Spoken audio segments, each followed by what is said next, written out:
jerat pidana Ponpes Al Zaitun begitu ya, karena memang sudah ada laporan yang diberikan kepada Menko Polhukam dan kabarnya juga akan diproses secara hukum. Selain itu juga ternyata ada pelaporan juga ya dari pihak lain ya. Barreskrim. Kita hadirkan hari ini sudah ada Bang Iksan Tanjung, ini pelapor Al Zaitun yang ke Barreskrim Polri dan juga Ketua Dewan Pimpinan Pusat Forum Advokat Pembela Pancasila. Selamat pagi. Pagi, Assalamualaikum Bang Iksan. Sehat, Pagi, Bang. Waalaikumsalam warahmatullahi wabarakatuh.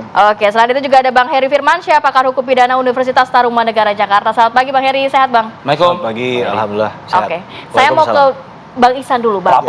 Pelapor dulu. Ini apa yang dilaporkan ke Barreskrim Polri terkait Ponpes Al Zaitun ini, Bang? Ya, terima kasih. Jadi persoalan ini kan sudah lama kita diskusikan dengan para ulama, para tokoh, bahwa pernyataan-pernyataan Panji Gumilang itu meresahkan masyarakat. Konteks awalnya kami mengamati ini akan selesai dalam beberapa waktu tertentu. Artinya ketika banyak demo, banyak massa yang turun, Panji surut dan mencoba untuk calling down. Nah, setelah saya diskusi dengan beberapa ulama di beberapa kelompok, ternyata ini makin naik eskalasinya, makin naik terus. Akhirnya diputuskan kami harus melapor. Nah, karena memang dalam beberapa tugas-tugas khusus saya ditugaskan oleh para ulama untuk mengambil langkah-langkah hukum. Akhirnya saya dengan kawan-kawan di Dewan Pimpinan Pusat Forum Advokat Pembela Pancasila, kami memang sengaja tidak membawa lembaga keagamaan untuk menjaga jangan sampai ini benturan antara Panji Gumilang dengan lembaga agama. Bahkan di Mabes Polri kami ditawarkan agar ini antara lembaga agama dengan Panji Gumilang. Saya bilang tidak. Kami tidak mau menyeret lembaga agama ke dalam persoalan Panji Gumilang ini. Jadi persoalan kami adalah bahwa kami ingin meminta Panji Gumilang ini berhenti untuk membuat keributan, kericuhan. Akhirnya setelah mempelajari beberapa bahan, kami putuskan ini harus dilaporkan. Nah, ketika di Mabes Polri, itu kami konsultasi dengan berbagai bagian. Awalnya kita dengan ITE ya, cybercrime. Tapi memang dalam beberapa konten yang kami temukan itu tidak bisa menghubungkan secara langsung laporan kami dengan Panji Gumilang. Kenapa? Karena channel-channel yang memberitakan Panji Gumilang itu tidak ada korelasi langsung dengan Panji Gumilangnya. Nah, ini hebatnya, begitu viral dan masifnya di media-media sosial, tapi kita tidak bisa menghubungkan langsung dengan Panji Gumilangnya. Kenapa? Itu adalah orang yang kemudian mengutip di sana-sini kemudian memviralkan. Nah, sebetulnya persoalan mendasar saya sampaikan kepada polisi itu adalah apa yang diviralkan ini. Kalau Panji ngomong dibicara di Al Zaitun itu tidak meresahkan masyarakat. Tapi dia hanya berdampak ke dalamnya. Tapi ketika kemudian pembicaraannya diviralkan itu akan kemudian mengakibatkan keributan jadi dan pelaporannya kerusuhan. sendiri poin-poinnya apa saja, Bang? Ya, itu saya jelaskan kronologis di Mabes Polri karena kami masuk siang, keluar tengah malam. Jadi itu saking lamanya kita menganalisis konten-konten yang kita harus Tapi yang disayangkan itu ya, jadi tidak langsung dari Panji Gumilangnya begitu ya? Tidak ketemu. Kan di dalam ITE itu adalah orang yang kemudian menyebarluaskan. Nah, sedangkan Panji tidak terlibat menyebarluaskan. Jadi kalau kita pakai undang-undang ITE itu tidak masuk. Tapi begini Bang Iksan juga menyertakan bukti-bukti nggak dalam pelaporan itu karena ini dianggap cukup meresahkan masyarakat juga kan. Ada kan yang sejumlah kontroversi gitu ya, yang soal zina, soal naik haji, macam-macam gitu loh. Nah, ini gimana? Teman-teman di advokat. Saya coba lanjutkan. Jadi bicara hukum itu tidak bicara opini, tidak bicara isu, tidak bicara desas-desus. Itu adalah bicara bukti yang harus kita sampaikan kepada penyidik. Nah, setelah saya gagal di cybercrime ITE untuk mencari bukti bahwa memang ini terkait dengan Panji Gumilang, kami bergeser ke PIDUM. Nah, di pidana umum ini kami dibawa ke Kamnek. Iya, Kamnek, karena memang ada unsur di mana kejadian Panji Gumilang ini sudah meresahkan masyarakat. Gaduh. Akhirnya kita memutuskan untuk melaporkan pasal 156A. Apa itu? Penistaan agama. Nah, di penistaan agama ini ada beberapa pernyataan-pernyataan dari saudara Panji Gumilang yang kemudian diduga memenuhi unsur untuk kemudian bisa ditindaklanjuti oleh kepolisian. 1-2 contoh. Yang kami laporkan itu yang pernyataan dia bahwa ada rekamannya ya, nanti kita kena Itu dibawa sekarang? Iya, Oh, oke. karena di polisi itu harus ditranskrip. Ketika kami melaporkan itu, semua pernyataannya kata demi kata itu ditranskrip, itu menjadi bukti. Nah, transkrip salah satu yang kemudian kami jadikan sebagai bukti itu adalah ketika ada pernyataan la raiba, itu bukan kalam Allah, tapi kalam Nabi Muhammad. Nah, sebetulnya ini akan jadi perdebatan panjang nanti antara penyidik dengan pihak ahli. Ya. Karena la raiba itu di surat Al-Baqarah itu adalah menyatakan tentang bahwa Al-Quran itu adalah kalam Allah yang disampaikan kepada Nabi Muhammad, dan itu dalam bentuk Al-Quran. Artinya kalam Allah kan? Iya, itu banyak ayat-ayat yang mengatakan, tapi ketika saudara Panjung bilang mengutip sebagian dan melontarkan ke publik, itu kan sangat meresahkan masyarakat.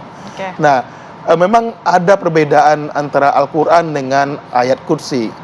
Nah, kalau ayat kursi itu dipahami, nanti ahli akan bicara tentang mimpi Nabi, ya, mimpi Nabi yang kemudian dijadikan sebagai pernyataan yang disampaikan oleh kalam Allah. Ada ayat yang kemudian disampaikan langsung sebagai Al-Quran. Ini jadi perdebatan nanti. Ini baru satu hal. Ada 3 hal yang kami laporkan.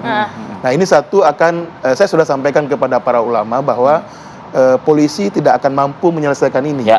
Ini baru pintu masuk kami sampaikan. Duanya lagi Bang poinnya. Nah, yang 2 lagi itu yang kami sampaikan adalah yang pertama itu terkait dengan perempuan di saf pertama, yang kemudian memang itu sangat meresahkan. Nah, ini memang akan jadi diskusi perdebatan, apakah saf itu dalam Islam diatur secara dalil yang kuat.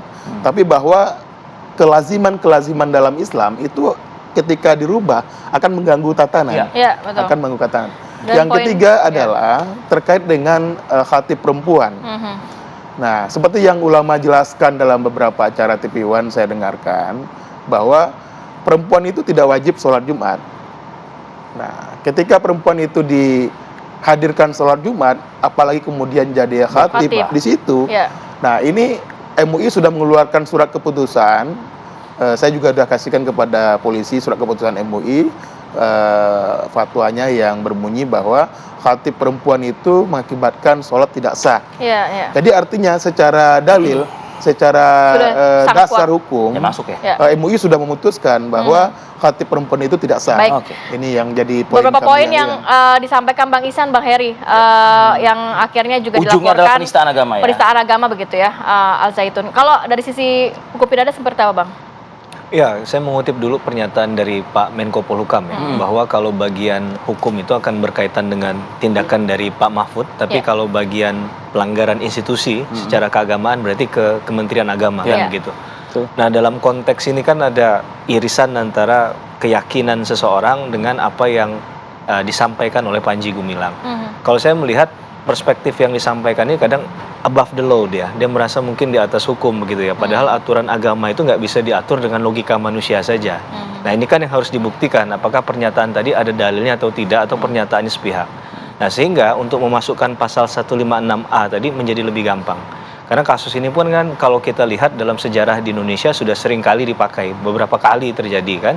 Ya, tidak bermaksud untuk membuka luka lama lah, tapi kita semua paham ada 156A itu yang digunakan, bahkan itu perspektif yang sedikit salah perspektif saja, yang itu disampaikan oleh orang yang di luar dari agama yang dianut, itu proses hukumnya berjalan. Apalagi kalau dia adalah orang yang dianggap pemuka agama, yang punya pengikut yang tidak sedikit kan, maka dampak dari kerusakan yang diakibatkan akibat statement ini sangat luar biasa. Lebih berat juga mungkin ya bisa jadi. Menurut saya sangat berat sekali, karena Panji Gumilang ini kan punya institusi yang tadi saya katakan mungkin ratusan ribu pengikut kali ya di Al Zaitun itu, dan ada jenjang pendidikan yang dari tingkat rendah sampai tingkat tinggi sampai universitas, dan ini satu hal yang menurut saya tidak sepele, dan menurut saya harus ada tindakan tegas memang. Kalaupun ini untuk membuat clear apakah statementnya selama ini benar atau tidak dan tidak mengganggu ketertiban masyarakat, inilah waktunya, momentumnya, sehingga laporan dari teman-teman tadi itu menurut saya membuka tabir tadi. Nah, sehingga ini clear untuk dibuat kepastian hukumnya agar tidak ada lagi polemik dalam masyarakat. Saya membayangkan kalau misalnya ujung-ujungnya adalah Kamnek ya, yang tadi yang disampaikan oleh Bang Ihsan, ya itu artinya kan jangan-jangan ya di tubuh kepolisian sendiri juga sudah bisa memprediksi bahwa ini jangan sampai terjadi konflik horizontal gitu loh ibaratnya. Karena kan kalau udah jadi gaduh seperti ini kan bisa repot urusannya kan. Nah, Mas Heri melihatnya seperti itu juga nggak sih kira-kira gitu loh? Iya, saya alhamdulillah lahir sebagai muslim begitu ya. Jadi ada juga hal yang mengganggu secara pribadi ketika penyampaian misalnya posisi sholat yang harus merentangkan tangan. Kalau saya tidak salah ada statement itu.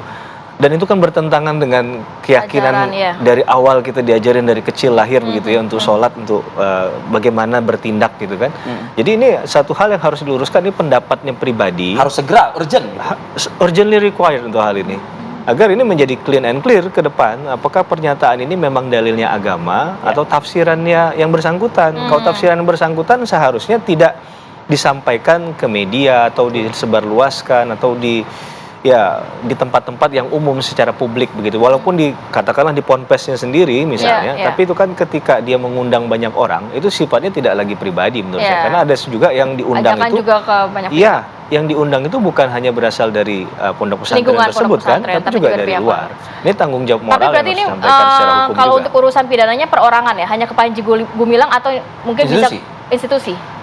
Tadi yang dipilah-pilih dari Pak Menko Polhukam itu menurut saya sudah sangat bijak begitu ya. Kalau kaitan hukum akan diproses secara hukum. Kalau pidana bicara tentang pertanggungan pidana secara individu, tapi kalau bicara tentang katakanlah institusi bisa saja administratif. Nah, sanksi administratif yang paling keras adalah misalnya penutupan lembaga tersebut. Dan itu domainnya di Kemenang. Yes, tapi persoalannya adalah kalau penutupan ini kan juga harus kita pikirkan bagaimana santri-santri yang sedang melakukan proses belajar di sana, yang tidak tahu menau, yang mungkin juga ya tidak bersalah dalam perkara ini kan. Jadi kita harus juga memikirkan hal itu, dampak ke depan dari sikap terhadap pondok pesantrennya. Tapi kalau secara individu ini sudah jelas bahwa harus ada proses kepada yang bersangkutan. Jadi tidak ada alasan berlama-lama ya Bang Iksan ya.